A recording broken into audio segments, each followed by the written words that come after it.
আমার সালাম, আসসালামু আলাইকুম। আমি সর্বপ্রথম সাধুবাদ জানাবো তারকপুর বাজার আলোকিত শিশুতন্ত্র পরিষদের শিল্পগোষ্ঠীগণকে, পাশাপাশি যারা তাদেরকে এন্টারটেনমেন্ট দিচ্ছেন বা তাদেরকে যারা ট্রেন আপ করছেন, শিক্ষা দিচ্ছেন, তাদেরকে সাধুবাদ জানাবো। সকলকে আবারও সালাম, আসসালামু আলাইকুম।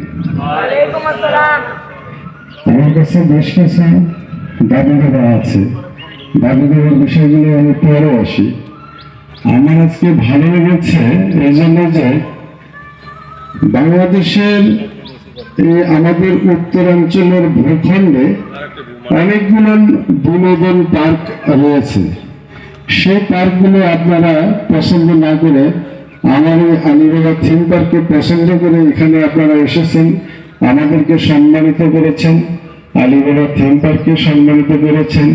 এর জন্য সকলকে মোবারকবাদ আলিবাবা থিম পার্কের পক্ষ থেকে।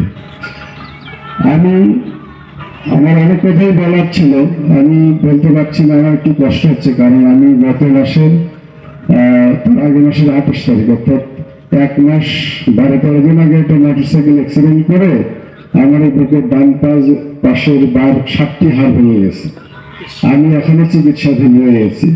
তারপরে অনেক কষ্ট করে আপনাদের এই মঞ্চে আমি আছি, আমার ভালো লেগেছে বলে আমি আছি।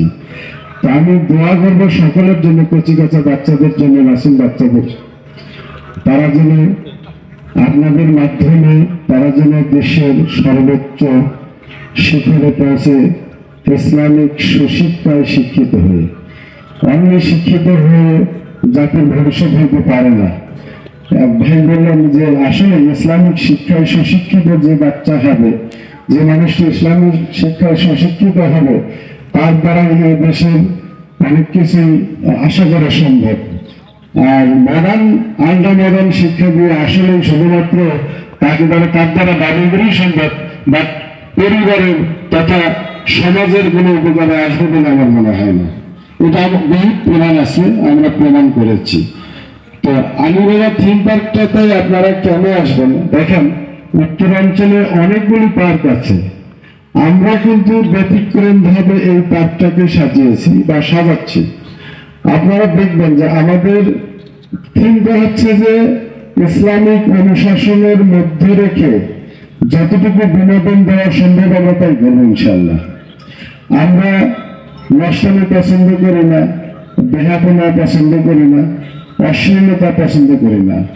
আমার এই আলিবাবা থিম পার্কের মালিক জনাব আলহাজ ইয়ার আলী স্যার, উনি আমাকে বলেছেন আমি কখনোই অশ্লীলতা পছন্দ করি না, আমি ইসলামিক অনুশাসনের মধ্য থেকে পার্কটাকে পরিচালনার দায়িত্ব আপনাকে দিয়েছি, আপনি তাই করবেন। আমিও ইনশাল্লাহ যথাসাধ্য চেষ্টা করে যাচ্ছি এখানে বেহাপনা, অশ্লীলতা এগুলো কখনোই হয় না বা হয়তো আমরা দেই না। আপনারা এসছেন, এসে দেখলেন যে গেট অতিক্রম করেই দেখলেন যে আল্লাহ তাআলার 99টি নাম, সিফাতি নাম। এই সিফাতি নামগুলো যদি কেউ একবার 99টি নাম উচ্চারণ করে এক গ্লাস পানিতে ফু দিয়ে খায়, আমার মনে হয় যে অনেক রোগ বালা মুসিবত দূর হয়ে যায় ইনশাল্লাহ। তারপরে দেখবেন যে আরো স্থাপনা আছে যেগুলোকে সবসময় মানুষকে বুকের মধ্যে একটা ধাক্কা দেয় যে না, এখানে আসছি খুব ভালো লাগছে, আল্লাহ তাআলার কথাই সবসময় মনে করতেছে।